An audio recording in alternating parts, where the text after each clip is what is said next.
cash och det flash och det guldtand. En podcast ni inte kan vara utan. Det cash och det flash och det guldtand. En podcast ni inte kan vara utan. Guldtand. Välkomna tillbaka till Guldtands Podcast. Welcome back to Guldtands Podcast. Today we will do an episode in English.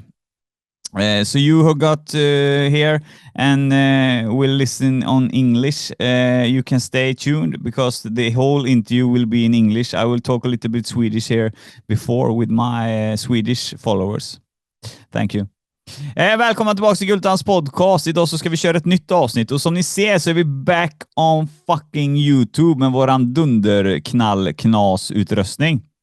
Det enda som blir lite konstigt i det här avsnittet är att kvaliteten just på bilden kommer vara lite sådär i just det här avsnittet. Den är inte riktigt crystal clear. Det kommer det vara nästa gång. Det hade med lite handhavande fel från mig att göra. Jag spelar in mina intervjuer via programmet Zoom. Och där så behöver man då fylla i vissa grejer för att få det här att lira hur bra som helst. Webbkameran vi kör med idag, det är en specialare. Det är en Osmo Pocket 3 som vi har gjort om till en webbkamera. Och det verkar funka väldigt bra. Idag så ska vi få lära känna en kille som heter Mark Collett. Och han har kontaktat mig för att han vet att Guldtands Podcast drivs av det fria språket och här får man prata till punkt vad man än tycker och tänker. Och det stämmer och jag känner mig hedrad över att folk börjar höra av sig till mig och att de vill komma hit och prata till punkt helt enkelt. Det känns som att mitt mål med podden är liksom klart. Det är liksom folk förstår vad vi står för. Mark Collett då är från England och som ni märker nu så har vi börjat bredda oss lite. Nu ska vi göra lite engelska intervjuer här framöver och vi ska till USA och vi ska till Frankrike och vi ska till Spanien. Så att vi kommer mixa det här svenska Guldtands Podcast, det här vanliga med lite nationella intervjuer eller vad man ska säga. Och det känns jävligt bra.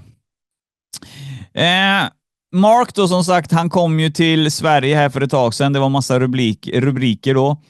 Han är ju en erkänd nationalist och blev helt enkelt stoppad på Arlanda, Stockholm, där han hölls i förvar. Han skulle hit och läsa, hålla ett tal för nationalister. Och det fick han inte. Men han blev också bannad i 15 år från att sätta sin fot i Europa. Det är det vi ska snacka om idag. Varför det blev så här och vad han tycker om det. För att vi har ju någonting som heter yttrandefrihet i Sverige och andra länder.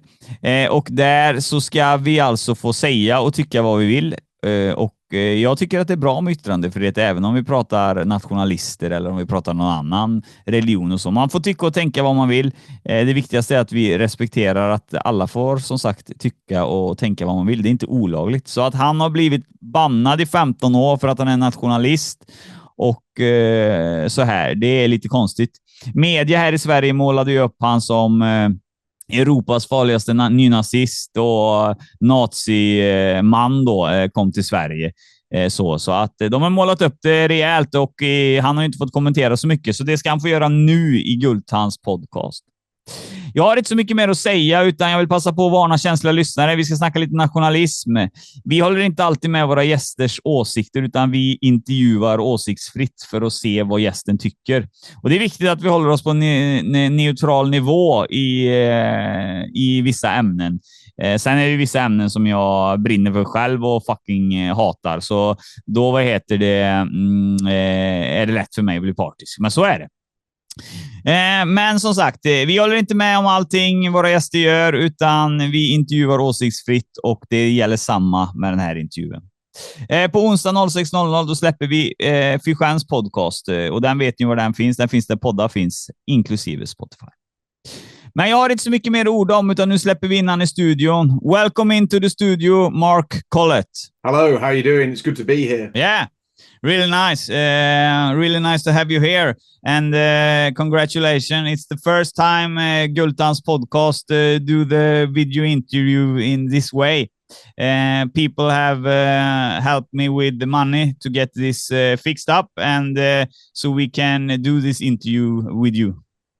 Well, thank you. I am appreciative of the fact that you've made so much effort so we can do it in this way. But obviously, there wouldn't really be any other way to do it because I'm banned from traveling to Sweden and banned from traveling to any Schengen zone country for 15 years. Now, you could obviously have come to Britain, but that would have probably been a little bit more expensive than getting a mic and the Zoom software. Yeah, of course, of course. We can start with who you are and what you stands for. Well, I'm a white ethno-nationalist. I'm a British nationalist. I stand for people of European descent, and specifically, I stand for the English, the Scottish, and the Welsh. My goal in life is to ensure that white Britons, the indigenous people of the British Isles, do not become a minority. And at the moment, it looks very much as if that will happen. So by around 2050, in about 25 years' time, white Britons will be a minority in Britain if current trends continue along the same path. And we're reaching a milestone this year. So for the data last year, we can see that white British births are now just 51.2% of all births in England and Wales. So it looks as if this year white British births will actually be a minority in England and Wales, which is really shocking. A lot of people don't realise just how close we are to the edge in the UK and just how bad the demographic situation is. Okay. I have seen some video clips from England here in Sweden. We have seen it's much riots. You can see many riots in England. Is that correct? Well, we do have a lot of racial problems, and we do have sporadic outbreaks of violence, which then escalate to riots. However, the largest sort of number of ethnic or inter-ethnic conflicts that take place are on a much smaller level and usually involve either attacks on young white men or, more often than not, sexual assaults on white girls. And unfortunately, these sexual assaults, they happen very regularly, and the courts are very unwilling to punish the perpetrators. So just a couple of weeks ago, there was a perfect example of this. A Nigerian migrant, he comes to Britain, he sees a white girl, he walks up to her. The first thing he does is put his hands down her front, starts touching a private area. She screams, she fights him off. And this is a clear example of a sexual assault. A random sexual assault. Black Nigerian sees white girl, puts his hands down her pants without being given permission to do so. He gets arrested, and the judge lets him walk free from court, saying he's had a difficult life. And because he's had a difficult life, he's not going to serve any jail time. Well, this is shocking. And this obviously incentivizes people to do these things, because if you know you're going to get away with a crime, you're much more likely to do it. So it's not just an issue of migrants coming here and doing horrendous things to white people. There's also the issue of the establishment, the police, the government, and the judiciary helping these migrants to not only come here, but also waving away the crimes they commit against white people. Okay. So you're more a politiker or politician, or who you say it in English? Well, I'm not really a politician. I run a group, and the group's called Patriotic Alternative, but we're a community-based group. We don't stand in elections. We do help parties that stand in elections, but we believe in three things: community, advocacy, and activism. We need a pro-white indigenous community. That's the first thing. We need advocacy on a legal and community-based basis to protect our community. And then we need activism to go out and take our message to the wider public to recruit people to join our community. And we work on numerous different projects throughout the year to help people in Britain who have been victims of, say, anti-white racism, victims of two-tiered justice, which is a big thing in the news at the moment. And recently we raised £22,000 for political prisoners who were wrongfully jailed after protests that took place after 3 little girls were brutally stabbed to death by an African in Southport. Okay, then I understand. So you're a kind of the leader of this group? I'm the founder and I am the leader, yes. Okay. So when you come to Sweden, what should you do here? What was your purpose here in Sweden? When I was coming to Sweden, I was coming to meet some friends who were part of a group called the Free Sweden Movement. We were going out for a meal on Friday night, and they were holding their summer festival at a village in Sweden. So there's a group called the Free Sweden Movement. They are purchasing land, buying up property to create ethno-nationalist communities within Sweden, so like-minded people can live together. And I was invited to attend one of these gatherings with my friends. There was people from all over Europe coming, and I was going to give a short speech, maybe 30 minutes, about the importance of community. And for that, I was stopped at the border, detained, deported, and banned from entering Sweden or the Schengen zone for 15 years. But bear in mind, I have never ever committed a crime on European soil. I've never been arrested on European soil. I have no criminal convictions here in the UK. I've got a clean criminal record. So this is pure political persecution for somebody who disagrees with the establishment narrative on multiculturalism and immigration. Okay. And that's very strange, because in Sweden we have something called the free speech and stuff. So you should be able to come into this country and talk how much you want, because that's how it works in Sweden. So this feels very strange. So they arrested you in Arlanda in Stockholm? Well, at first, I got off the plane and I was coming up to the passport check. I was pulled out of the queue. My passport was taken off me. I was asked a number of questions. Then shortly afterwards, I was taken to a small room. I was interrogated. I wasn't offered any kind of legal representation. I wasn't given a chance to contact any form of lawyer or anyone who could help me or represent me. It was all quite stressful. After the interrogation, I was left for a few hours before being pulled back into the room by 4 officers, and then I was read this judgment, which is just absurd. A 15-year ban is essentially the largest ban I've ever heard of, and marks me out almost as like the most dangerous man in Europe, despite the fact I've never committed a crime, and all I was going to do was give a perfectly legal speech about people choosing to live together and work together on a voluntary basis. Yeah, I read the headlines in the newspaper, and the Swedish call you the dangerous Nazi in Europe. I think they write in the books, in the newspapers. What do you think about that? The most dangerous Nazi in Europe. Well, I don't really know what to think. I think obviously you look at something like that, and it's obviously ridiculous. I'm a normal guy. I've got no criminal record. I've never committed a criminal act. I've never done anything illegal on European soil. I traveled to Europe many, many times to give speeches. There's never been any disorder at those speeches or those meetings. There's never been any criminal acts taking place. So on one hand, it's absurd to call me the most dangerous Nazi in Europe. On the other hand, it's quite a compliment, because I am just one man. I'm a family guy. I've got a wife and children. And to claim that I am the biggest threat in the whole of Europe to the European Union and the multicultural system, that's quite a compliment. So I suppose I should be happy that people think that I'm that important and that influential. Okay, I understand. The rule with the 15 years ban from Europe, who came up with that?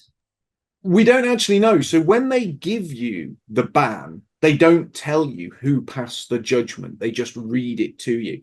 It's all very strange. So you go in, you're interrogated by the police.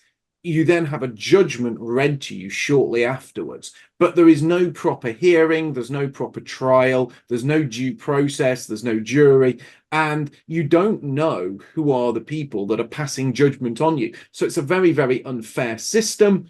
It's a kind of system that is reserved for people who have the wrong political opinions. Because obviously, if I was an asylum seeker, if I was some migrant rapist, there would be human rights lawyers, there would be a due process, there'd be a way to appeal this. But because I'm an ethno-nationalist who disagrees with mass immigration, they treat me as if I don't have any human rights at all.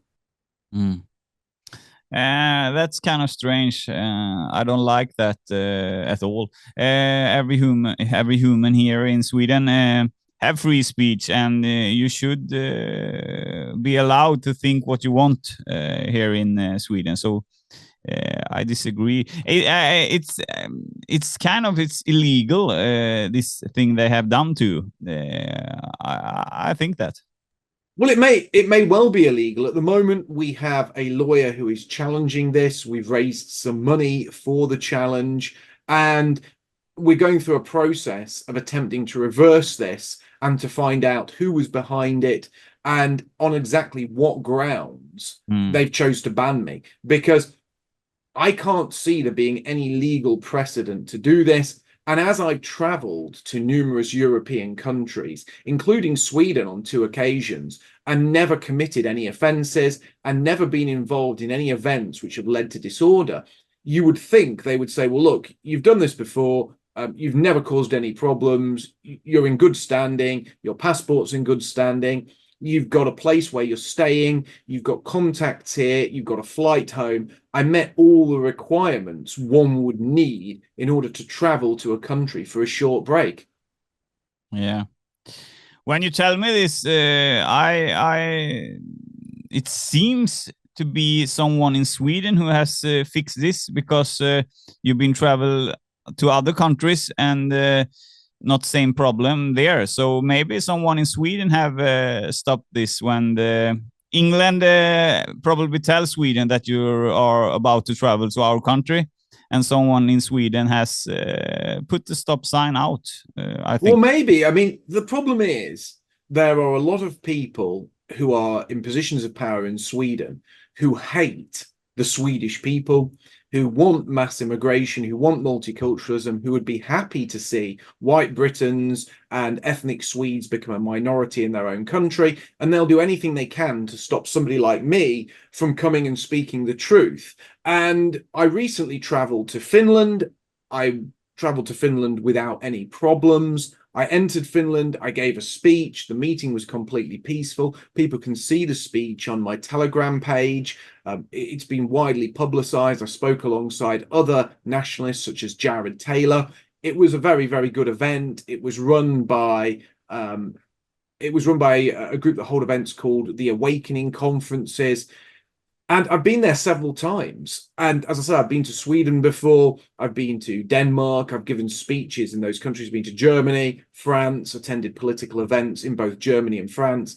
And never before have I encountered anything like this or been involved in any sort of disorder or anything that would be, a legal reason to ban me from entering Europe. I mean, let's face it, there are criminals who've committed serious acts of criminality, whether that be people smuggling, whether that be drugs, whether that be firearms offences, and they are allowed to travel freely without any form of block or check, whereas myself, I'm absolutely banned from travelling, but I've never, ever done anything like that. Yeah, I understand.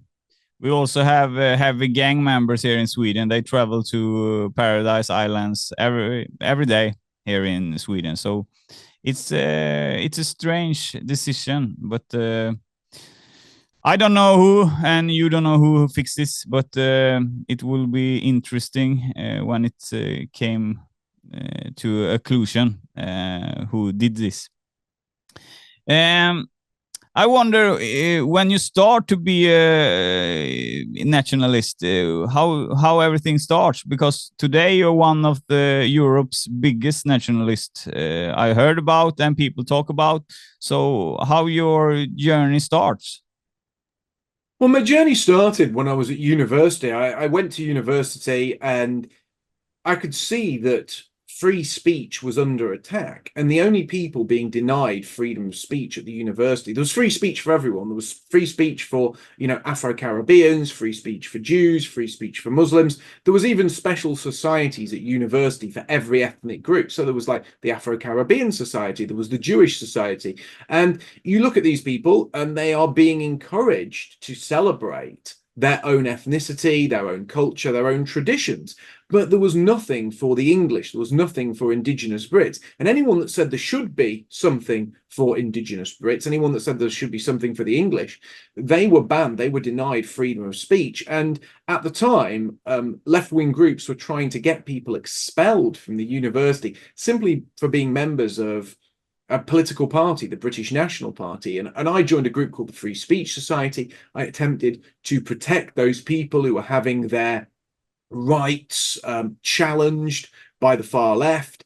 And after speaking with them, I decided I wanted to join the British National Party. But also, before I went to university, I grew up in or near a city in Britain, which was the first city where white Britons became a minority. So I saw the effects of multiculturalism firsthand. I saw the effects of white people becoming a minority, what the city looked like, the feel of the city, and how different it felt to go to a multicultural city to how it felt to live in an ethnically homogenous area. And I never liked that. I never liked the feeling of being outnumbered. I never liked the feeling of being a racial minority in my own country. Even from a young age, you would notice that ethnic minority areas felt different to your own areas. And I don't want to feel like that in my own country. And I've always felt that white Britons should be a majority in Britain. We're the indigenous people. But I extend that to people all over the world. Obviously, if you're Japanese, you deserve to be a majority in Japan. If you're Nigerian, you deserve to be a majority in Nigeria.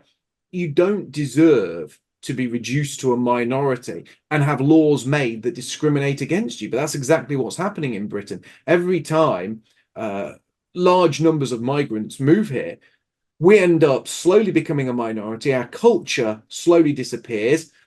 Migrant groups import their culture to the exclusion of ours, and then people within Parliament, within the judiciary, pass laws that discriminate against whites and make our lives worse. And I think that's wrong. I've always felt that's wrong.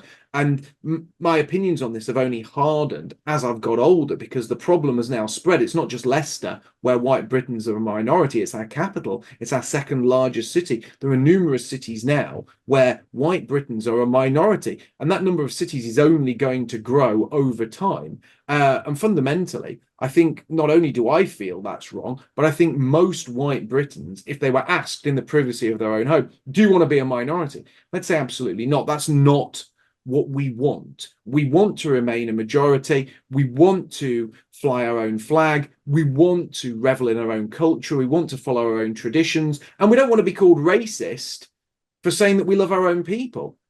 So I think most white Britons do agree with that. There are obviously some who don't, but I think the majority of people still want Britain to be an overwhelmingly ethnically homogenous country. Okay.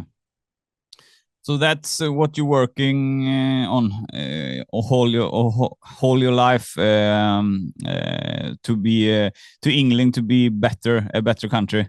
Yeah, I've spent 25 years of my life fighting for this. And you're sort of fighting for two things. Firstly, you're fighting to ensure that white Britons don't become a minority. But the other thing you're fighting for is to wake people up, because there's a lot of people who think, oh, well, it might happen 25 years down the line. Oh, well, I might not be alive when it happens, so it won't affect me. I'll just move to a white area. I'll just move further north. There'll always be a place where I can go to escape this.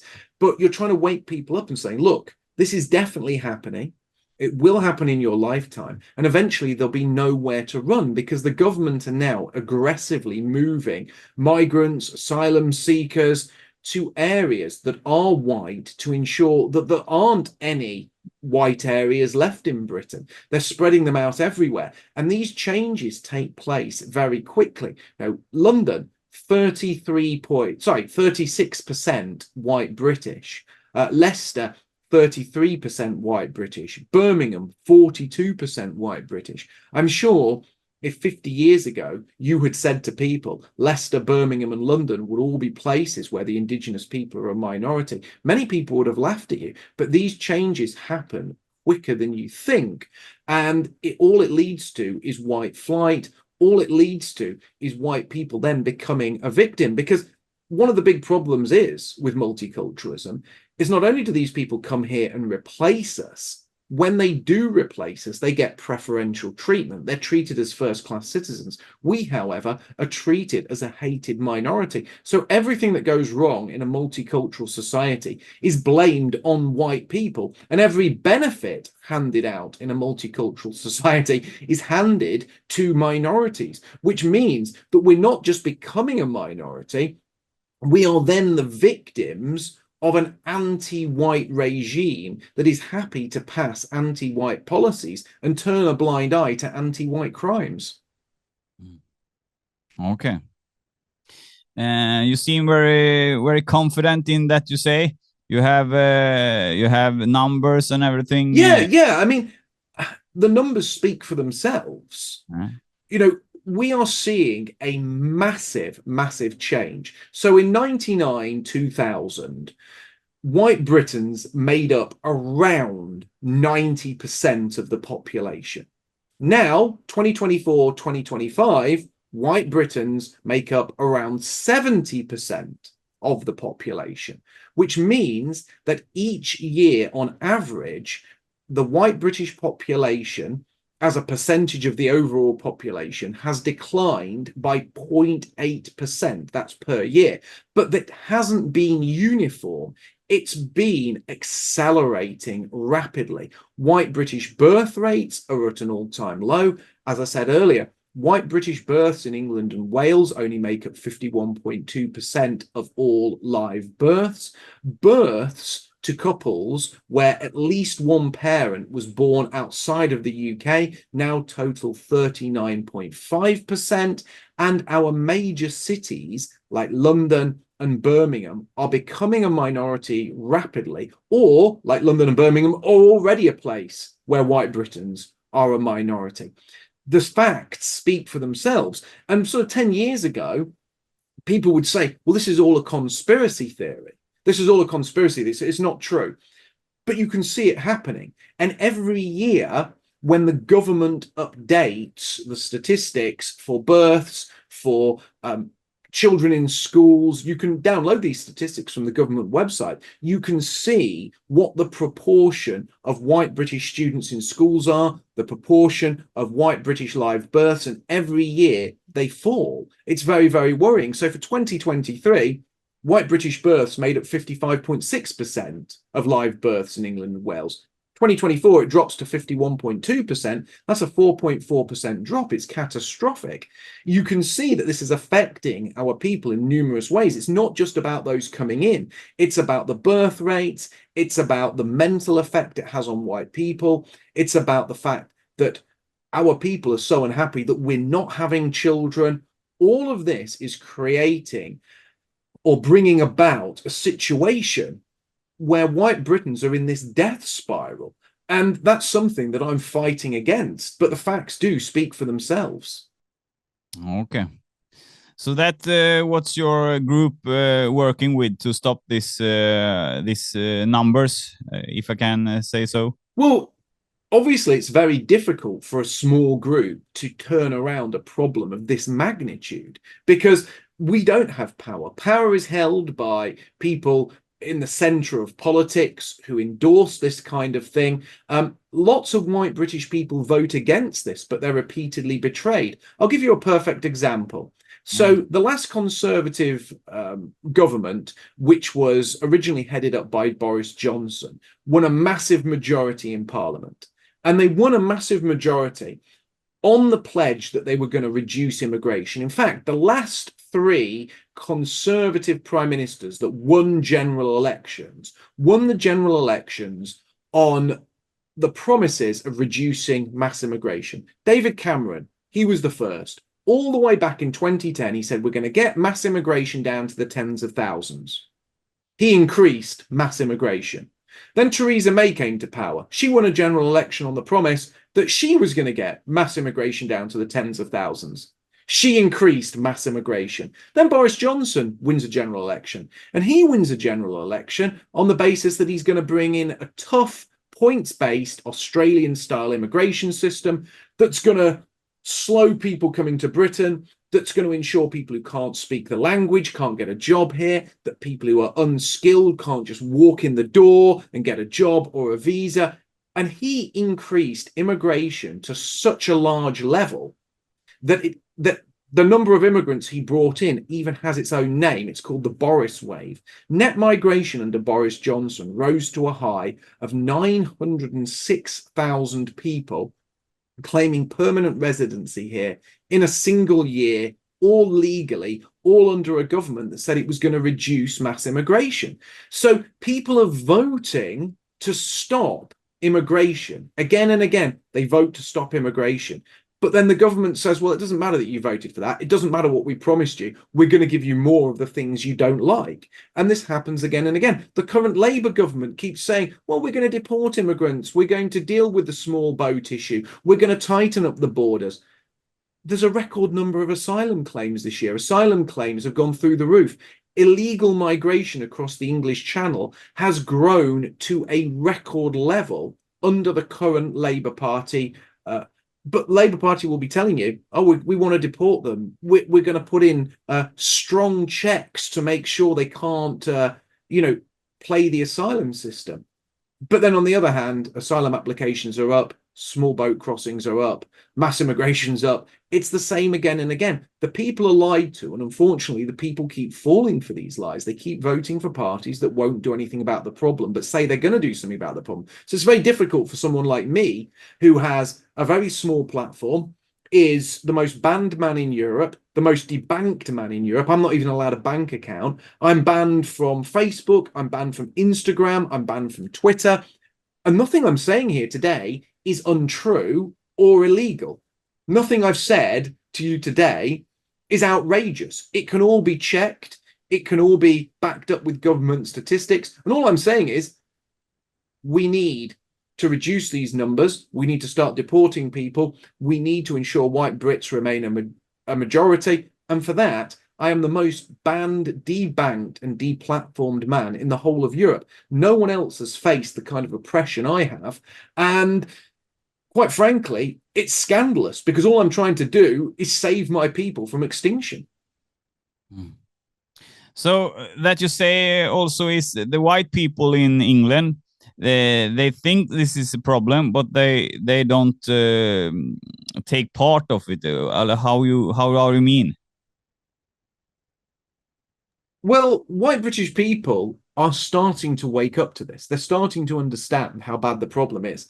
And they do want change. And as I said repeatedly, they have voted for politicians who have promised change. So politicians keep promising to reduce migration numbers. Politicians keep promising to get control of illegal immigration. Politicians keep promising to deport illegal immigrants that are in Britain. But every time these politicians are elected, they do the very opposite. And you see a rise in immigration, legal immigration. You see a rise in asylum claims, and you see a rise in people crossing the English Channel, because all of these politicians do is lie. And the more they lie and the longer these lies go on for, the closer white Britons get to being a minority. And at that point, it will be impossible to turn things around. Because when white Britons are not the majority anymore, when in fact people of migrant descent are the majority, it would be very unlikely for those people to ever vote for a party that wants to bring about some form of immigration control, immigration reform, or deportations. At that point, the country is lost. And I think these politicians are lying in order to buy time so that people keep voting for false solutions so they can essentially run down the clock. And then we can get to that date around 2050 where white people are white Britons are then a minority. And at that point, the politicians will say, well, we might as well just give up on this. You can't change anything now. It's done, because that's the goal. Okay. Which people in the immigration you think is the baddest people? Do you think the Africans, the Jews, or do you think the Muslims? Which the biggest threat to England? I think there's multiple large threats. Muslims are a massive threat to white British girls. We've had a grooming scandal here in the UK where hundreds of thousands of white British girls have been groomed, sexually assaulted, raped, trafficked, and even murdered by men who are overwhelmingly Pakistani Muslim. You have massive knife crime in places like London and Birmingham, which is driven largely by Afro-Caribbean youths. Now they're saying, well, look, we're going to bring in Indians instead. We're going to bring in people from India. Well, India is ranked as one of the most unsafe countries in the whole world for women. It has record levels of child marriage. It has record levels of sexual assault, of harassment, of honor killings. Ultimately, different groups pose different threats to the white British people. But I want to make it clear, I don't want to be replaced by anyone, even if Afro-Caribbeans all of a sudden stopped committing knife crime and started contributing in a massive way to Britain. I still wouldn't want to be replaced by them. And I want to make it clear, I don't bear any of these people ill will. I don't want Africans to come to any harm. I want them to have Africa. I don't want Pakistani Muslims to come to any harm. I want them to have Pakistan. I want Indians to have India. I just want white Britons to have Britain. This is our place in the world, and it shouldn't be taken away from us in the same way that other people should not lose their place in the world. But white people are facing this existential threat in every country. It's happening in America, it's happening in Sweden, it's happening in Germany, it's happening in France. In America, it looks as if European Americans or Americans who are of European descent will be a minority by about 2035. They've got about seven to 10 years left. We've got about 25 years left. The Germans have got about 20 years left. This isn't an isolated problem. It's not something that's just affecting the British people. It's affecting all white nations. Thus, you can draw the logical conclusion that it is a conspiracy against white people because we're not allowed anywhere in the world.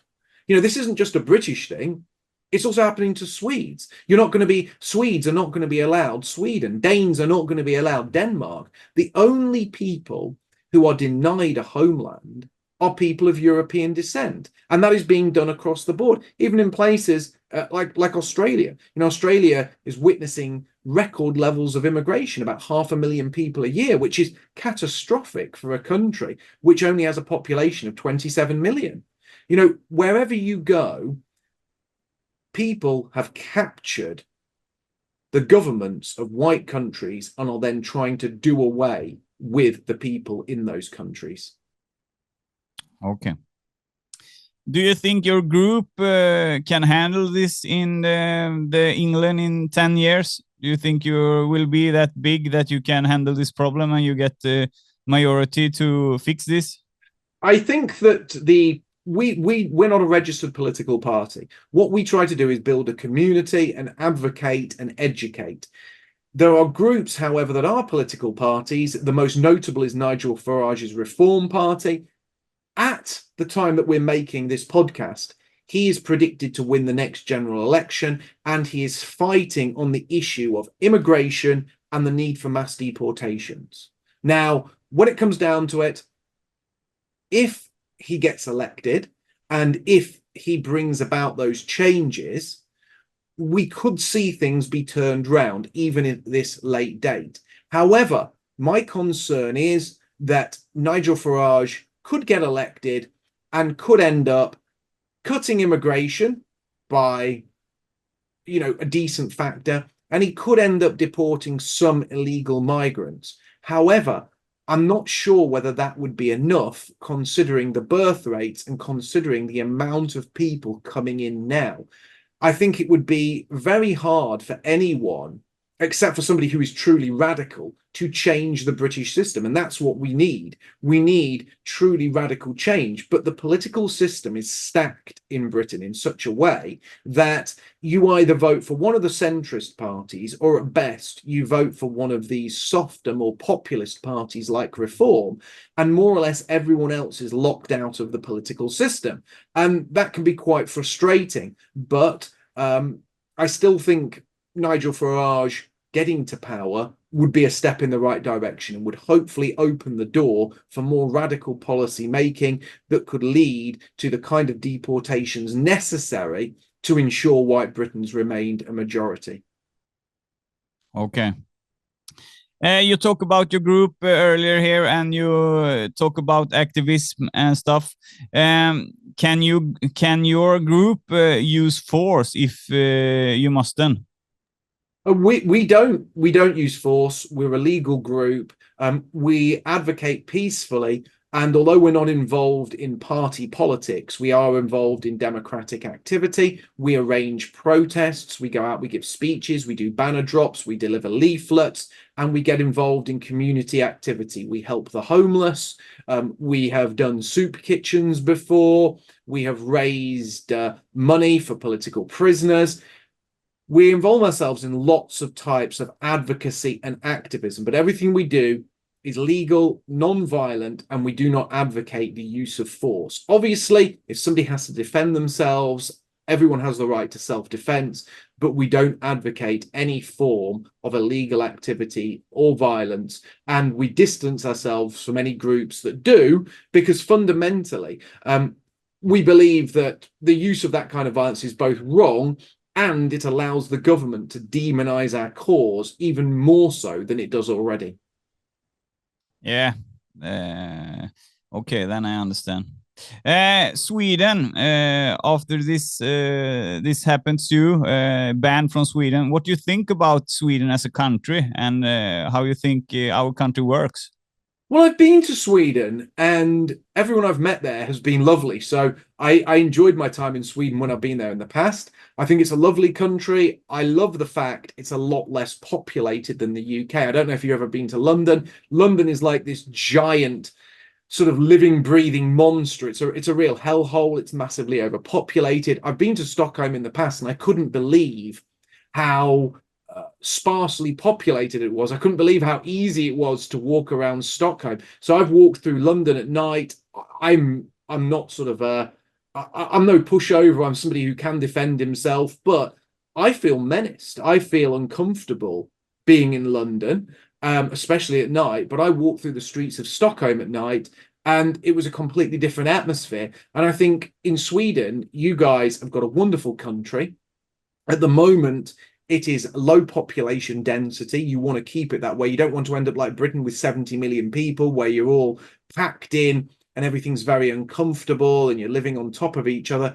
You want to protect that low population density country, and you want to ensure that Stockholm does not become London. You want to ensure that Sweden doesn't become Britain, because Britain is a perfect vision into what multicultural pro-immigration societies become. And you guys don't want to end up living like that. And I know that you have witnessed some horrific crimes, especially horrific crimes against white women by men from ethnic minority backgrounds. And before it gets to a point where ethnic Swedes are a minority, you want to act, and you want to act long before that, so you don't end up becoming the same as the UK. Yeah, okay.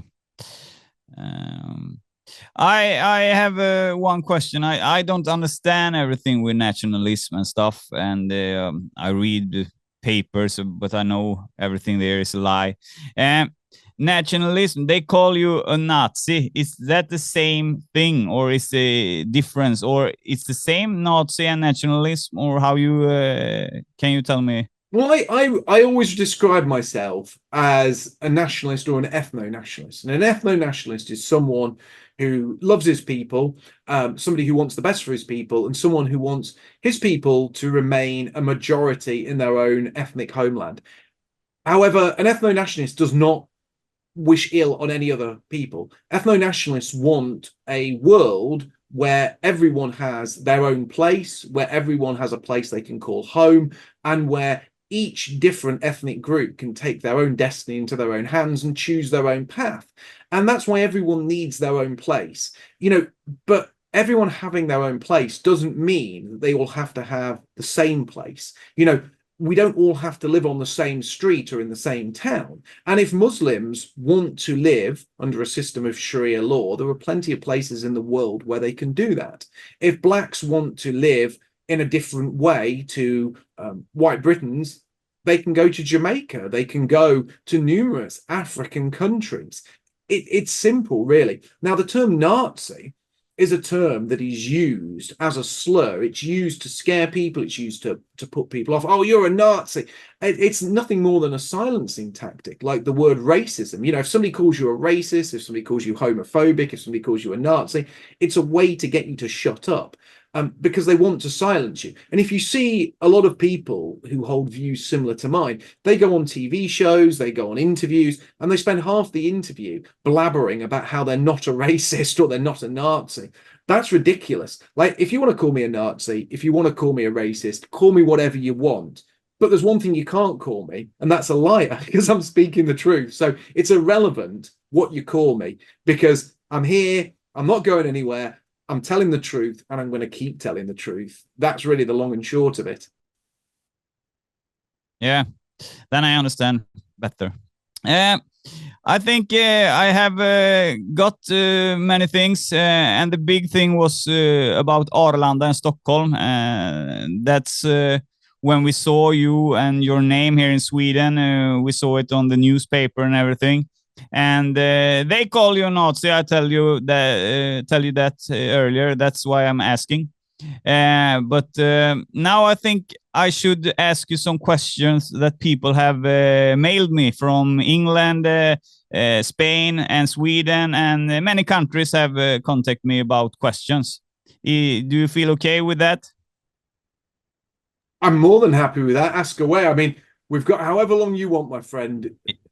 Nice. Hey, I know that also. I've been to England one time, 2 times in my life with ex-girlfriend and stuff. But I heard that I'm invited to England in the October, November, I think. And I should go on dinner there. And I heard you're also being invited to that dinner. So maybe we will see. Well, that'd be fantastic. Yeah. I'm not sure what that event is, but I would be. I'm not sure if I have been invited to a dinner, but if I have been invited, if I'm invited to the same dinner as you, I'd love that. And if I get a chance to meet you, I'd happily shake hands with you and spend some time with you. It'd be really nice. I mean, it'd be far better if we were doing this together in a studio, not over the internet. But so meeting in person would be lovely. I'd very much enjoy that. Yeah, but I think I have a good idea for that. When I come to England, I will take with me the travel studio, and maybe we have some answers about this 15 years and the ban for Europe then, and we can talk and see how it works. Yeah, nice. I will start with the questions now, and I take them slowly, because my English is good, but when I get stressed out and do many things at the same time, it's get fucked up when I talk. So I don't know. We try now. Question number 1: how would you describe your politic ideology? I would say I'm a nationalist. I'm an ethno-nationalist. I'm somebody who stands for people of European descent. And my goal is to ensure that people of European descent, specifically white Britons, don't become a minority in their own homeland and are in charge of their own affairs. We want to stay a supermajority, and we want to be in charge of our own country and take our destiny into our own hands. And now, people, we will take a break, and we'll be back Monday, 6 o'clock in the morning with part 2. So thank you for listening to this. Ja, då tar vi ett bryt som ni förstår och vi är tillbaka som vanligt på måndag 06.00 med part 2 med Mark Collett här i Guldtands Podcast. Fram tills dess så glöm inte bomba in tips, lämna betyg, följ och prenumerera här nu på Guldtands Podcast. Du som är inne och lyssnar på min material, klicka i prenumerera. Det betyder att det blir mer kosing, det betyder att vi kommer effektivisera våran YouTube-kanal. Så det är viktigt. Jag finns ju på ett Guldtands Podcast på Instagram och överallt annat kan ni söka på Guldtands Podcast. Så ni kan ju få kontakt med mig eller mina medarbetare så att ni kan lämna in tips eller om ni bara vill skriva något helt enkelt. Det var väl allt för idag helt enkelt. Lycka till och ha det bäst så syns vi nästa vecka. Tjena! Guldtand.